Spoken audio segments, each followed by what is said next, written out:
Welcome to the Ages of Rock podcast with your hosts Bill Algie, Dennis Talbot, and Alan Tate. We are three guys who have one thing in common, a love of rock and roll. Our goal is to talk about all things rock. We hope you find this show intriguing, funny, and occasionally highly opinionated. Enjoy! Hey, welcome back to the Age of Rock podcast. It is episode number 298. We are 2 away from 300, and I have no idea what that means other than that is a lot. that's what it means. We're up to almost 6.5 years now. We are. It's crazy. This is insane. I would have never guessed it. And another insane thing is, so we are going to take the Ages of Rock, Ages of Country tonight for something a little different and for some fun. You can see Alan is dressed up in his Hillbilly Deluxe gear from his band that he's in. And we have with us tonight a recording artist, Terry McBride. I'm looking right at him and his name went, see you later. Terry McBride from McBride and the Ride.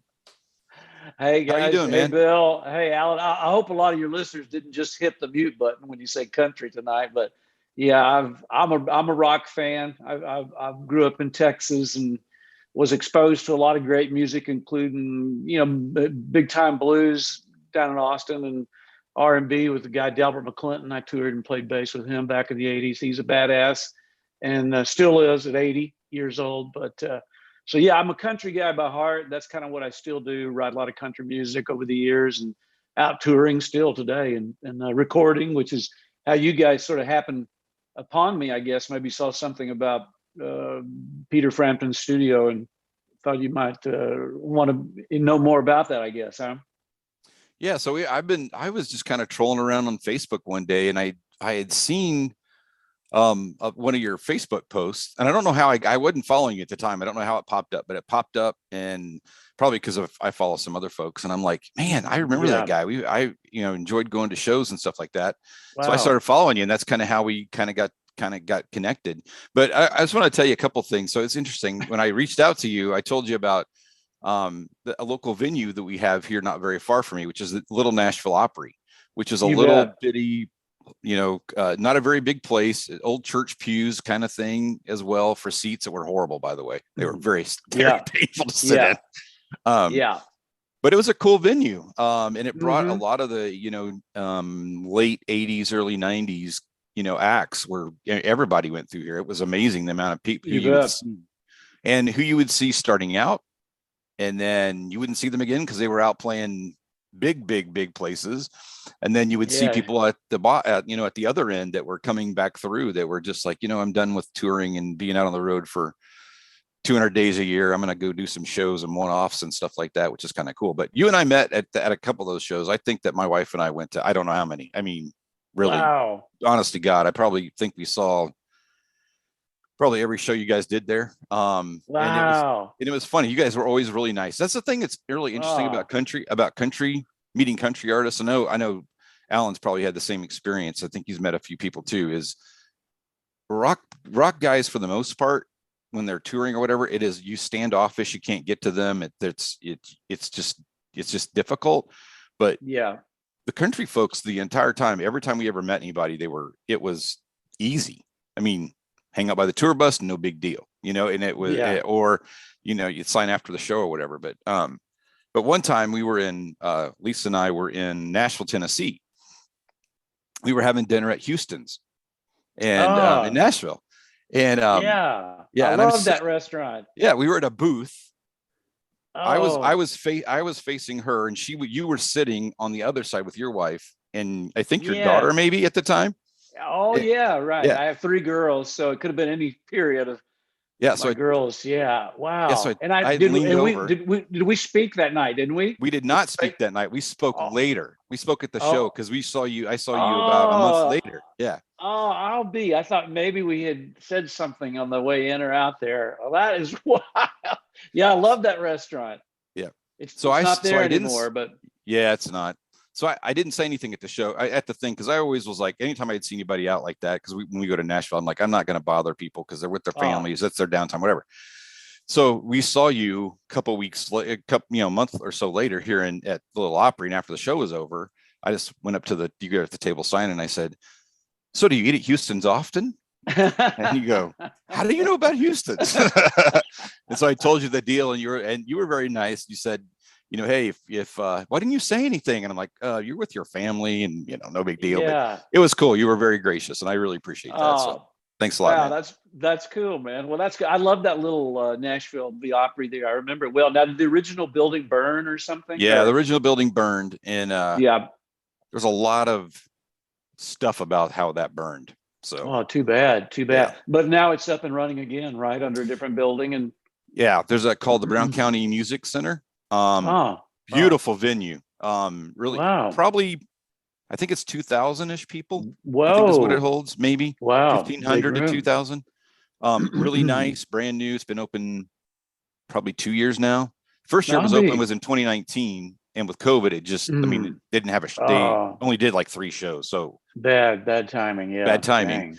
But I've been to a couple shows there. It's really, really nice, and it's cool. It sounds really good. So great. Hopefully you guys can roll in there sometime. Be good. Oh, I'd love to. We're just starting to do a lot of those different types and sizes of theaters. Also doing some package shows and things with other. We just played with John Michael Montgomery, who we used to tour with in '92.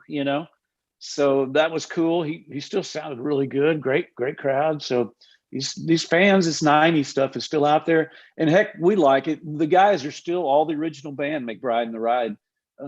And they're such great players. Billy has been with Vince Gill for the last 30 something years, but he was singing on those records with Vince even when we were McBride and the Ride. Billy's a great high harmony, and he's also in a cool swing band called the Time Jumpers, a Grammy award-winning band that Vince Gill started. Sort of, very old school but very amazing players. Paul Franklin on steel guitar, and it's Wendy Moten is the featured singer.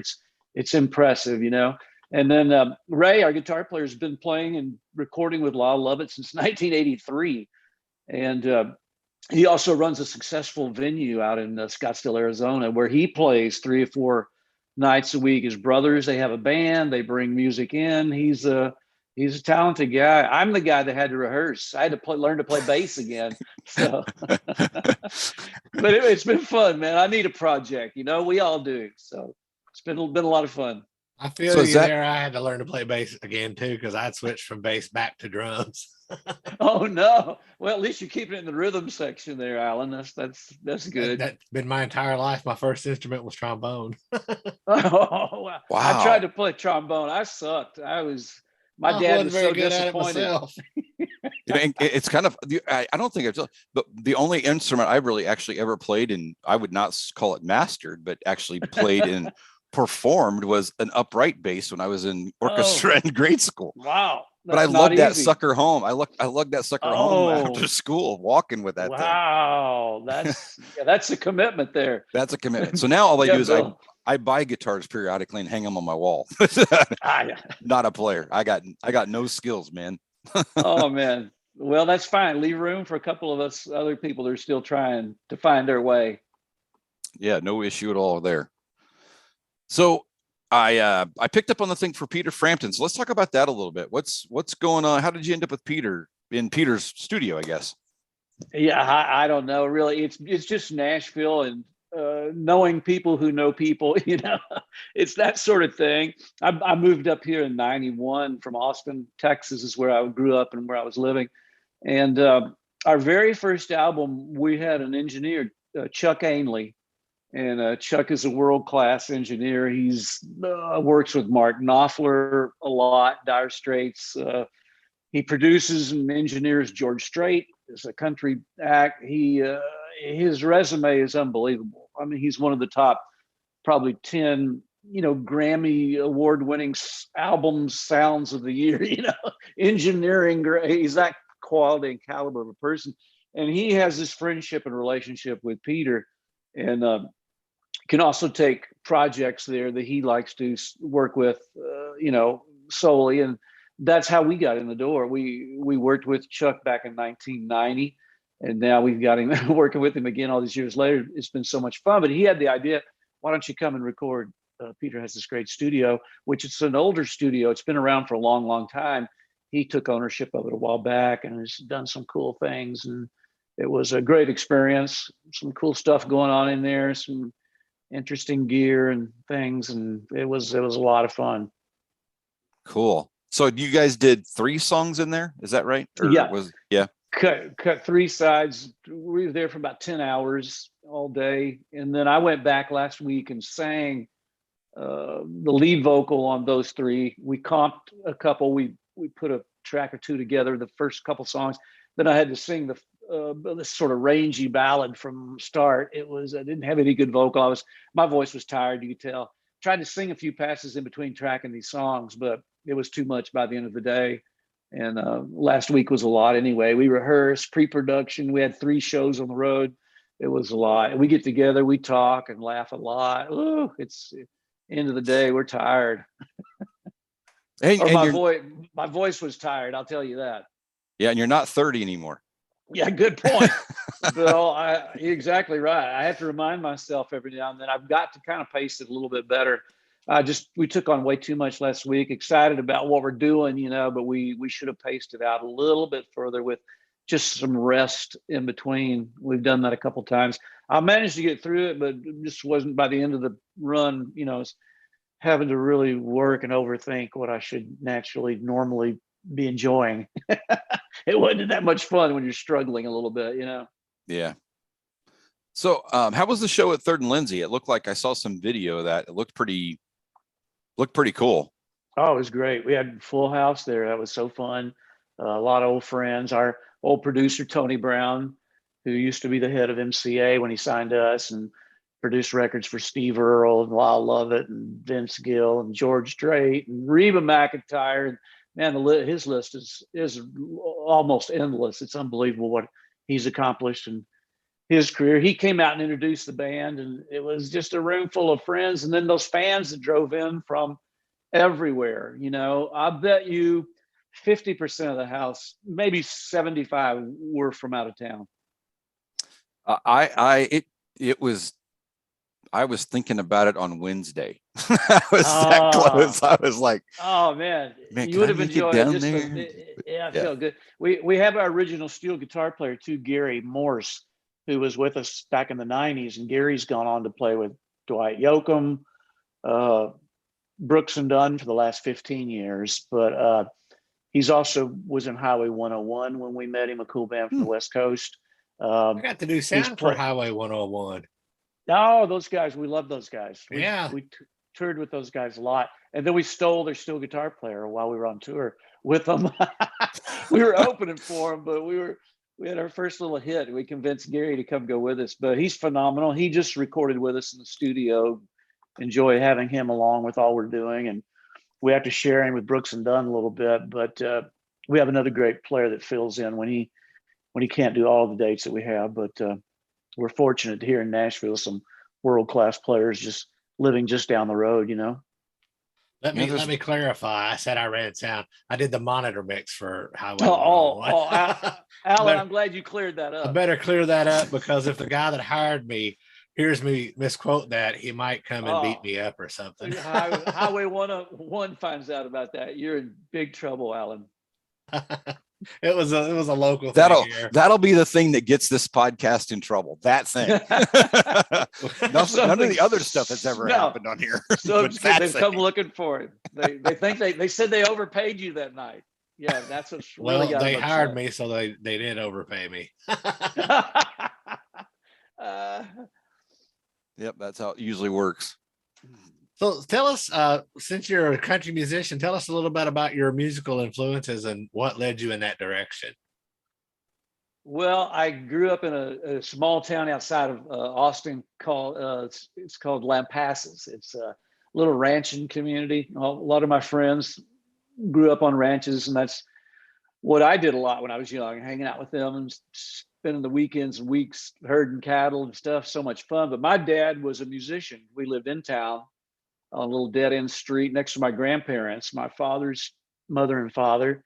And my dad was a full-time musician. He was gone a lot. He would go to the West Coast, sometimes 2-3 months at a time. We wouldn't see him, he was out doing, he did a lot of cool stuff. He toured with some interesting acts, crazy stuff like Phyllis Diller, a comedian. And we lived in Las Vegas when I was 2. My dad played the Stardust Hotel, the lounge there, from midnight to 8 a.m., like a shift, you know? Oh my gosh. But my dad was a cool rockabilly guy. He played all that cool Scotty Moore guitar, just like Elvis. He was the Central Texas Cat, is what they called my dad. He was the Central Texas Elvis. And Did he my have dad the ran into hairdo? Elvis.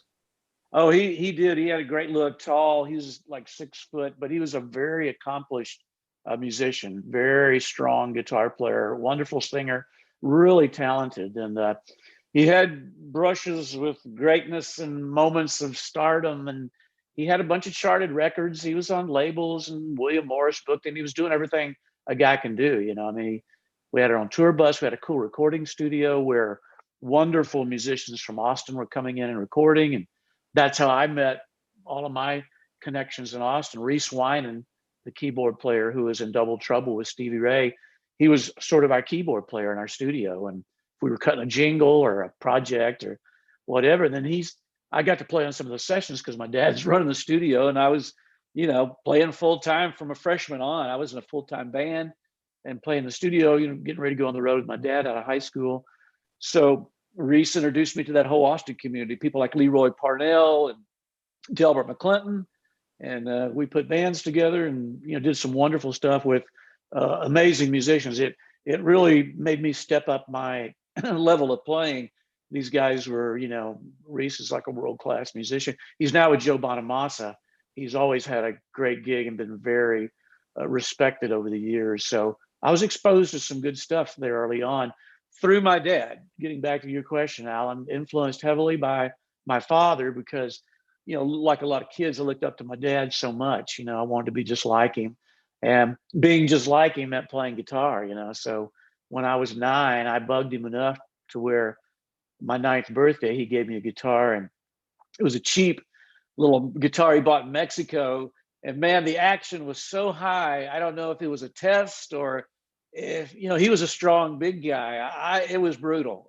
It was not easy going learning guitar. But once he saw that I wasn't letting up and I continued to keep trying, he finally showed me some things and went, oh no, you know. And then he quickly turned me into a bass player. That's what he wanted me to be. He's the guitar player, you know. He's like, I need a bass player. You want to play with me? Here's what's going to happen. And so we went over to a pawn shop and bought a bass guitar, you know, 4 strings. I loved it right off the bat. I went, this is way easier, you know. And It's one of the you know, reasons I play bass. Well, and I grew up just singing and playing, a lot of backgrounds with my dad, and it was just a way of life for me early on. About 13 years old, I was already playing in bands and stuff as a bass player, and then singing later. But you know, I grew up deep in the heart of Texas, so there was a lot of music going on, from ZZ Top to you know, a thriving outlaw music scene down the road in Austin, Texas. And Jerry Jeff Walker and Gary P. Nunn, Ray Wiley Hubbard, Rusty Weir, Doug Somm. These guys, I loved them, you know, and they were just down the road. When I was in high school, we could drive an hour and see them play and perform. It was mind blowing because we loved their music so much, and there they were. You know, you could catch any of them any day of the week in Austin. It was huge and very inspiring and encouraging as far as a young guy. It almost seemed like attainable, almost, you know, because they were real. You know, it wasn't like looking at some, you know, Aretha Franklin. I'm never going to get close to her probably, but these guys, I loved them the same, and there they were just down the road. It made a big difference. Wow, that's cool.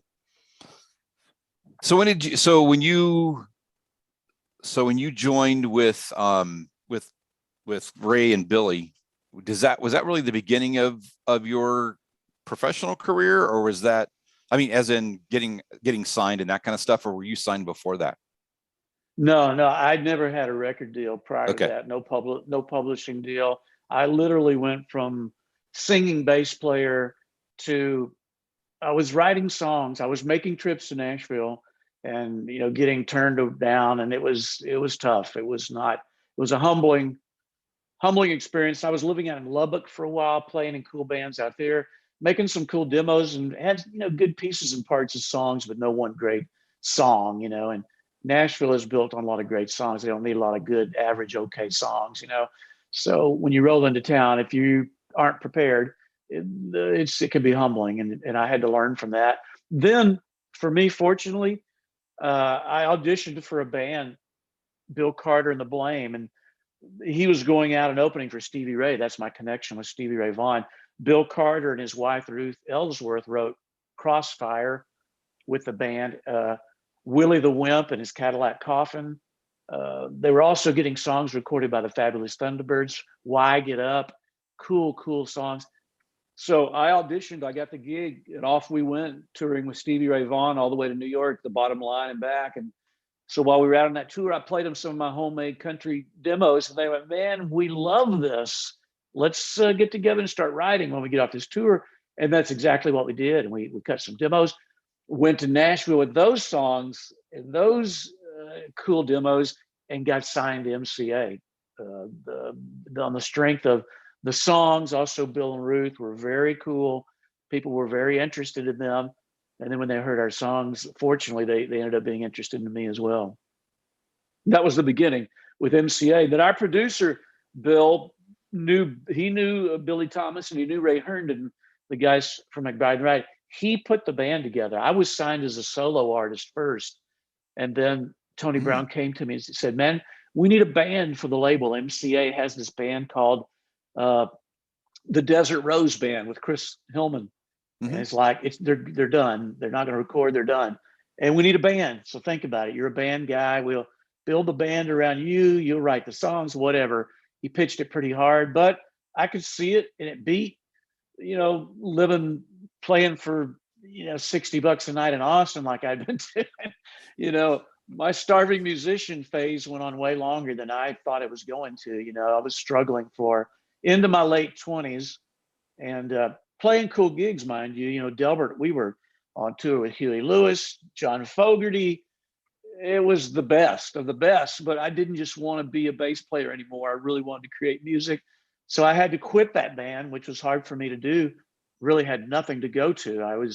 Fortunately, my wife was working as a nurse, but we were struggling to pay bills, and bill collectors telling me I should be getting a job. It was a low point, man. I started to question everything I was doing because I wasn't having much success at it. I mean, I was a popular guy as a player, staying pretty busy, but just not making a great living at it. Unfortunately, until everything lined up for me for whatever reason, and Tony Brown has been my champion all along to this day. He still is a friend, much more than just a label exec, a guy that has been involved in my career, in my life, since the day we met all the way back in 1989. Wow. So thinking about that, how do you think labels have changed from today to today? Because whenever we talk to, our rock artists and other artists and stuff like that, they say is it changed in the country music world as well? Because in the rock world, it's just a completely different beast than it used to be. Well, in some ways it's the same. The music has changed, and the recording industry has gone through some serious changes, from wondering when, CDs went away and streaming started happening in the beginning. They didn't know how they were going to stay in business. All of a sudden, no one's buying records. Now, all of a sudden, streaming has become king if you own the masters, and they've found this whole new stream of income that's as big as anything they've ever been involved in, all the way back when record sales were king in the early 90s. So the business is still there. It has definitely changed some. Writing within Nashville has changed a lot. It's it's one of those businesses where there are a few guys killing it, the haves and the have not, sort of. A lot of guys struggling still as songwriters, and then there are a handful of guys just killing it. I mean, you couldn't have more success than a few people are. And it's kind of what keeps everybody wanting to do it. You get a little taste of that, and I've been there myself. I'm not as pursuing writing for the masses as much as I once did. I'm enjoying kind of doing my own thing. For what it's worth, I'm older. I've done a lot, over the years, and been fortunate to have been involved in some really cool, wonderful things. Touring 13 years on the road with Brooks and Dunn. That was a wonderful experience, great friendships, and tremendous success with people you respect and enjoy being with. That was a win-win for me. So it's been interesting. I mean, just being asked, my influences, how do things work with McBride and Wright? It all opened up little doors along the way for me that I've tried to take advantage of, and also bring something to any opportunities I got, whether it was as a songwriter, a producer, a singer. And so all these years later, man, to still be in here and still doing some things and touring a little bit, having a few people come see you, it's pretty cool all these years later. I never expected it and never knew how it was going to play out, but we couldn't be having more fun. I think the crowd sort of realizes and feeds off of that as well. We're really enjoying what we're doing, and we haven't been doing it for the last 30 years. So we're really excited to be back and doing these shows. It's just been fun. The band really sounds good. And if I can sing, it's a whole lot of fun. That's always good. It's interesting because my parents really like the band the Mavericks. Oh yeah. Sure and Raul, you bet. Yeah, so they actually my dad was supposed to come up here and surprise us and was going to do some things for Christmas and then take us to see the Mavericks. They were here at that new venue, and we went by they couldn't come up, but they had COVID, which was bad, so they couldn't come up. But Lisa and I went, and were they fantastic? It was fantastic. It really was. Yeah. I never. So good. I knew a couple of the songs. I knew a couple of the hits, and that was really all I knew. The horns, the whole thing. Raul sings so great. The guys in the band, each one of them has a personality. They're all fantastic. And the crowd was totally into it. I mean, it was, not being so, because I go to a lot of shows, so it's interesting to watch the crowd sometimes, and watching that crowd, and it's like, it was like I was invited to their party. Yeah, kind of that's pretty cool. They were having at it, man. It was good. That's for sure. That's the best. Those devoted fans, that love what you're doing. And we were saying the other day, it doesn't take a huge crowd anymore. All we need are those people that want to come and enjoy and remember those songs and want to have a fun night. If you didn't see us in 1992, it's basically the same set. I mean, it's all about the 90s. It's all about those hits and the songs that we had back then, and doing them as best we can, still in the same keys, which is kind of scary at times, but it makes it powerful. It's fun to do. And so just the other night, I think we're up in Kentucky, we probably had about 200, 250. And the crowds have been like that, 250, 300 people. That's a party, especially a place like Third and Lindsley. You've got a full house and you got people singing along, and it just doesn't get any better than that. I mean, it's a great feeling for us. I told that crowd, gosh, I kept getting a goosebump on my right elbow through the whole show. It was just like, the love from the crowd, you could feel it. There's just nothing better than that. So you mentioned a minute ago that you hadn't been touring in the last 30 years or so. What's bringing you back now? Well, I was writing for a publishing company, and they were real adamant about, man, you need to record something. You just need a project. Just put it out there. Somebody's going to like it, whatever, And my buddy Delbert McClinton was the same way. I respect him so much. He's like, man, you need to be doing something. And, people, when you respect someone and they take the time to want to tell you, you should do something with your talent. I mean, it started to kind of make a little sense to me. Maybe I should try. I've got some people, supporting me here. I should try it. And so that's what led to it. I cut a little EP, and we had a little bit of success. We actually ended up with a little single we threw out there, and it got on the Billboard indicator chart, totally independent, small publisher, but we had some stations that were big fans of those old McBride and the Ride songs, and they picked this song up and started playing it just out of, hey, we like this. We always like those guys. And we started getting some streaming, and one thing led to another. I started doing some touring. I met a young agent, a guy from Texas who now lives in Nashville, but he really was very supportive, kind of got me as an artist, as an older, artist still trying to do some stuff. And man, he started booking some dates, and what we've done the last 3 years is pretty impressive. I mean, where we started, and with any small business, if you're seeing some growth and something positive coming from it, then I'm all about it, And so far, that's where I'm at. It's just been very cool. The socials, people responding, reaching out, and I'm still a goober, man. I posted this whole thing today about my tour, and I just posted it myself all the day. I misspelled Middletown, Ohio. The guy goes, "Hey man, it's Middletown." I went, "Man, sorry. I'm out here trying to mom and pop my business." But I like staying involved, and whether it's perfect or not, I like kind of being hands-on. And I do have people that help me, some young, talented people that try to make me look good, but I don't mind kind of staying in touch with the people that are following me. We're all kind of in this together, And like you said, Bill, early on, these country fans, they're different, and these country artists, we wouldn't be able to do any of this without them. So we open up everything to them. Our lives, our tour, our meet and greets. That was the thing. I didn't tour because we couldn't do meet and greets, and I know those fans like the personal, hands-on thing, and I like it too. So we just waited until it was a better time to do it, and so now we're trying to make up for some lost time because we're really enjoying getting out there. The lines are long. Everybody has a story. It's so fantastic. I mean, how music touches people, and I'm talking going back 30 years.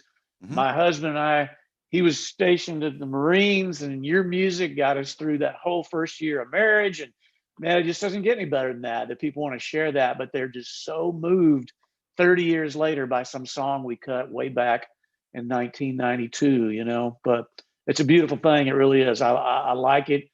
We're enjoying it more now. We're able to take a little more time and enjoy it. 30 years ago, it was just a rush, 200 dates a year. We were on to somewhere in a frantic pace constantly, Yeah, I can imagine.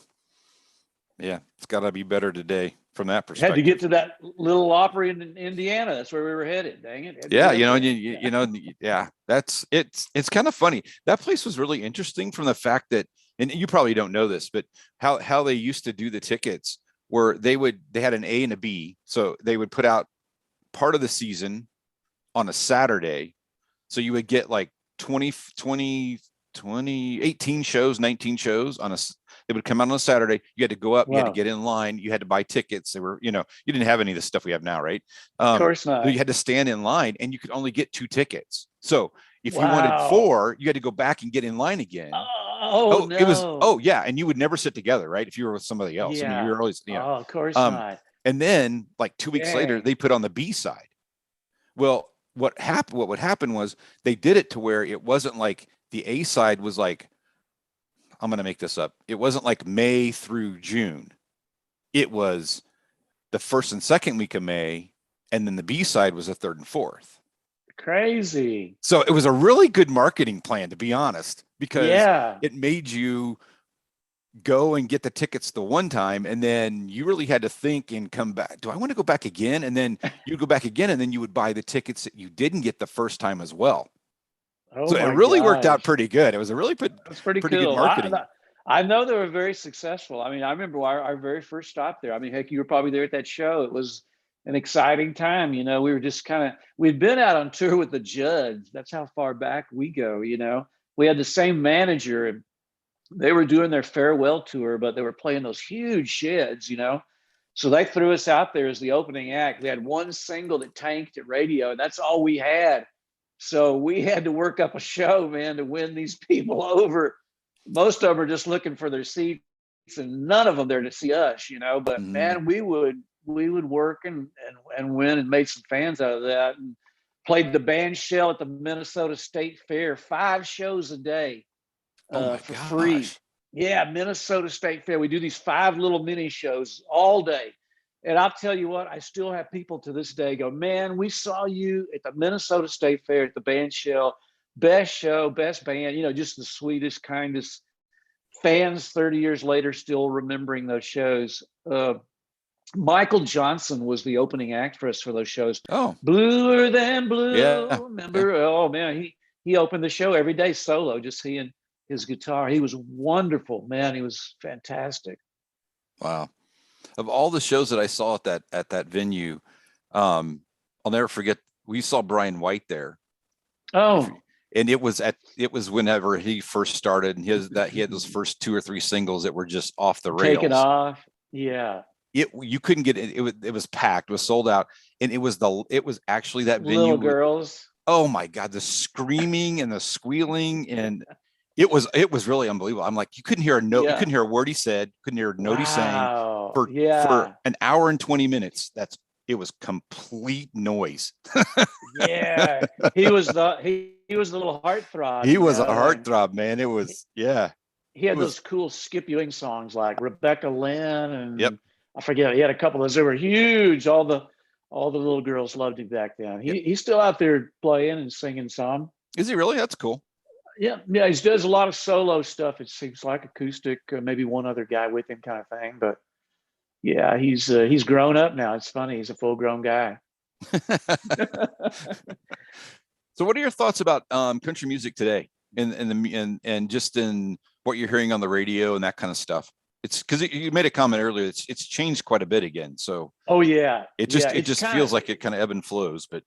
It has. It seems like it's kind of been stuck for a while. I don't know. I can tell it's trying. Some things are starting to happen. A little more country traditional kind of influences are popping up, which wasn't around a few years ago. So that's kind of nice to see. There's a band called Midland that's really cool. There's a guy from the West Coast, John Party, that's really good. There's a friend of mine from Texas, Cody Johnson, is about to have his first #1 song probably, and he's as country as it gets. And I've written a couple things with him, but so that's cool. I mean, I don't bash and slam any of it. It's just not something I've ever really done publicly. I'm not upset about it. It doesn't keep me up at night. I mean, yeah, I'm from a different generation, but hell, we saw that happen when we were kids. It's like something we like. We grew up with that stuff in high school. Damn it, now look what we went from the 70s to the 80s. I mean, it was like, what's going on? A whole different British invasion. Everything was synthesizers. The guitar completely went away. It's like, man. I always get cracked up, because people, I'm in my 50s now, and I hear my friends, they're talking about, the Luke Bryans and the John Partys and the Florida Georgia lines and all of that stuff. And I'm like, you know what? You sound like our parents when we were listening to Garth Brooks. Or I don't want to be that guy either. Right. Really, music evolves, and we're not necessarily the target audience anymore. No, we're not. And the sooner you come to grips with that, the happier you're gonna be. I mean, I'm 63, so I don't try to sugarcoat any of that. And I don't want to. I think of this business, seeing people that are cynical and bitter, it's not attractive, and it doesn't really accomplish much either. Especially if you're a creative person, it doesn't help at all, So I've tried to just keep moving forward, and I've pulled back from doing some things that I didn't enjoy as much anymore, but I've been fortunate to fill it with some things that I really do look forward to now. And everybody needs a little bit of that, just a little something you're looking forward to. And touring has always been part of my life, so that's been fun to be back out on the road. And the bus has turned into a Suburban a lot of times, but some things are different, but we still enjoy a good bus run every now and then. And it's the cost of, for like us, we're like almost famous, we're caught in that. A lot of people know us. Some people aren't sure, but with the right venue and the right market, it's fantastic. But, the cost of touring is just, it's a lot for guys like us. We have to get creative, and every now and then we get some great, routing dates, and it all works out. Sometimes we have to figure out, sometimes we take a cargo van and a separate vehicle. Sometimes we fly, sometimes we take the bus. It's a lot to put together, but we've been smart about it so far. We just take a handful of dates each month, like one good weekend a month for McBride and the Ride. That's kind of what we're doing. Then I do one solo weekend a month, that kind of schedule. So it works out really good. I do a 90-minute show, sort of singer, songwriter, the stories behind the song kind of thing. Yeah, those are cool. But people love it. I like it too. A lot of people don't know what to expect, those that have never been, but when you're in that right little room, that intimate setting, 100 people or less even at times, and it's just fantastic. And the connection in those kind of shows is, I've been slowly building a little fan base because of it, and a lot of repeat customers that love to come back. And I try not to tell the same boring story over and over, but some of these songs have a good story, some don't. And but the ones that do, people find it really interesting. there's probably a few good road stories to throw in there every now and then. Yeah, some I can almost share with the crowd at times, but I'm sure. I'm so glad my career kind of came and went. Back when I was in my rowdy days, there was no iPhone. Thank God, because oh man, me and tequila, and it was a lot of fun. But I don't want to see that plastered on anything anywhere. Spare my children have been spared. My fans, I've spared them. They don't have to see me topless or any of that. I think all of us at this age can say that we are very grateful that there were not cell phones back in the day. I know, man. Who would have thought it? I mean, a Polaroid was as crazy as you could get. Yeah. You could snap that and blackmail somebody, but dang. Yeah, we've taken it to a whole other level where you better watch yourself, or that and tattoos. You got to be careful about your choices. Yep, for sure. That's no doubt about that. Well, Terry, man, thank you it's been great. Oh, listen, guys, I appreciate this. I didn't know what to expect, but I just appreciate you guys being interested. And now that I know we have some background, that's crazy, man. I hope to see you guys out there. I know we have a lot of fans in that area where you guys are. They reach out all the time. So maybe we'll get up there at some point. And if you get that in Indianapolis area, Louisville, Kentucky, somewhere area. Great. Yeah, we're playing. I know we got a Kentucky date down in October with Doug Stone, another 90s act. Oh yeah. Yeah. I've seen him before. Yeah. He's a great guy. My agent, same agency. But that's a date in Columbia, Kentucky. I'm not sure where. It's only about. I don't know where that's at. That's only about. You're from Kentucky. Where's that from? That sounds like Eastern Kentucky. Sounds like about Eastern? 119 miles from. About 100 miles from Nashville.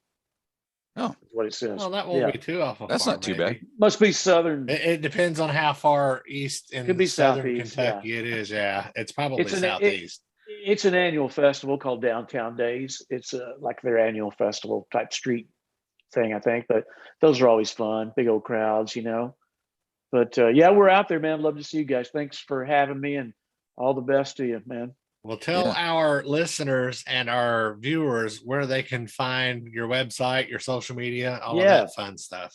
Oh, I appreciate that. Yeah, I'm at terrymcbridemusic.com. That's my website with tour dates and photos and bios and all that good stuff you see. And then Terry McBride Music on socials as far as Instagram and Facebook, and the Terry McBride on Twitter for some reason. But Instagram and Facebook is where most of my fans seem to want to gather, and that's where you can find me. Anybody's interested, hit me up. Look forward to hearing from you.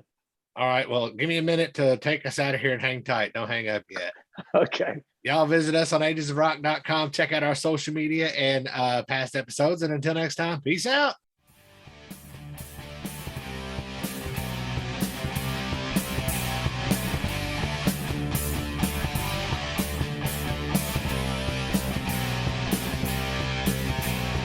Thanks for listening to the Ages of Rock podcast. If you haven't done so already, be sure to subscribe to our YouTube channel, like us on Facebook, and most importantly, tell all your friends. Remember, you're never too old to rock. Until the next episode, peace out, folks.